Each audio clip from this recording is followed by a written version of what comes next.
మిత్రులందరికీ నమస్తే.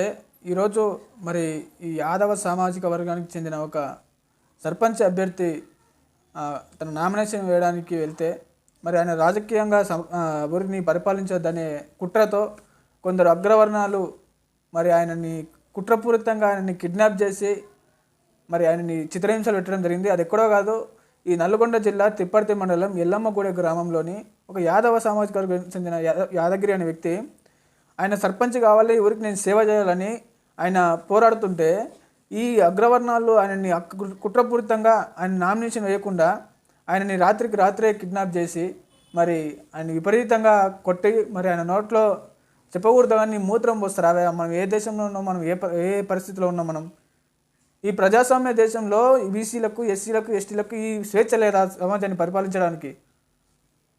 కోమటిరెడ్డి వెంకటరెడ్డి గారు, మీరు బీసీల పైన ఎందుకు ఇంత కుట్ర కలుపుతూ ఉన్నారు? ఎందుకు ఈ బీసీలు రాజకీయం చేయకూడదా?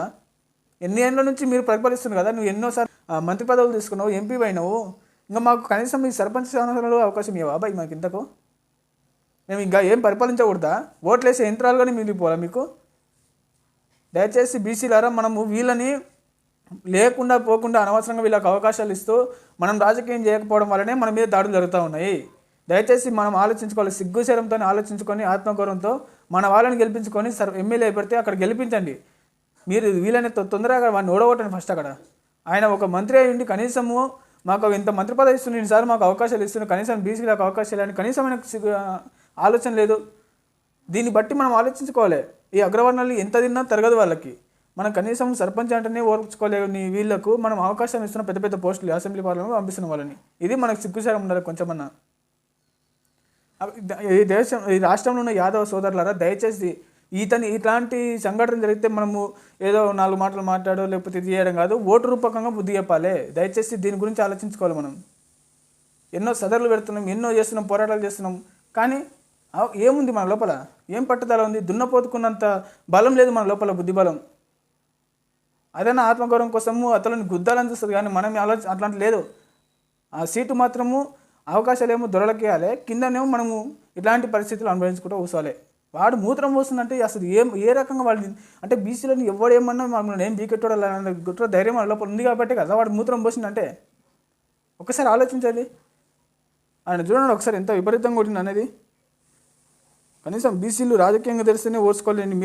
మీరు ఎమ్మెల్యేలు ఆడడం పీకనీక మా దగ్గరికి వస్తారా మీరు? ఇంతకీ ఇగో ఇంత ఘోరంగానా?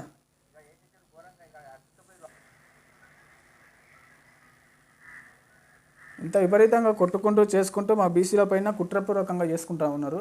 ఆయన అక్కడ యూనివర్సిటీలో ఉస్మాన్ యూనివర్సిటీలో కనీసం అక్కడ డీసీసీ ప్రెసిడెంట్ ఒక యాదవ్ ఏమంటారు గౌడ సమాజానికి చెందిన వ్యక్తి ప్రెసిడెంట్ అయితే ఎవరో లేని అగ్రవర్ణాలు వీళ్ళు.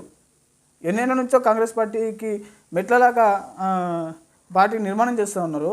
మళ్ళీ వీళ్ళు కనీసం వీళ్ళకి అవకాశాలు ఇద్దామని కింది స్థాయి స్థానిక సంస్థల ఎలక్షన్లో అవకాశాలు లేకుండా వీళ్ళు ఇంత కుట్రపూర్వకంగా ఆలోచిస్తున్నారంటే మనం ఆలోచించుకోవాల్సిన విషయం ఇది. మనం ఆత్మగౌరవంతో ఆలోచించుకోవాల్సిన విషయమే ఇది. దయచేసి మిత్రులారా, మనం ఇప్పటి నుంచైనా మేల్కోవాలి. బీసీ సంఘాలారా, మీరు సంఘాలు పెట్టుకోవడమే కాదు, సంఘం తరపున సామాజికంగా రాజకీయంగా ఎదగాలని దాని గురించి కూడా పోరాడండి. కేవలం హక్కుల గురించో లేకపోతే ఏదో షాప్ టాప్ ఫోటోల కోసమో వీడియోస్ కోసమో స్పీచ్లు దంచడం ఇవ్వడం కాదు. స్పీచ్లు ఎవడైనా ఇస్తాడు, దాన్ని ఆచరించేటోడు మొగోడు. దయచేసి దీని గురించి ఆలోచించి బీసీలు రాజకీయంగా ఎదగాలని కోరుకుంటున్నాను. నేను మీ నాపేట శ్రీకాంత్ ముదిరాజు.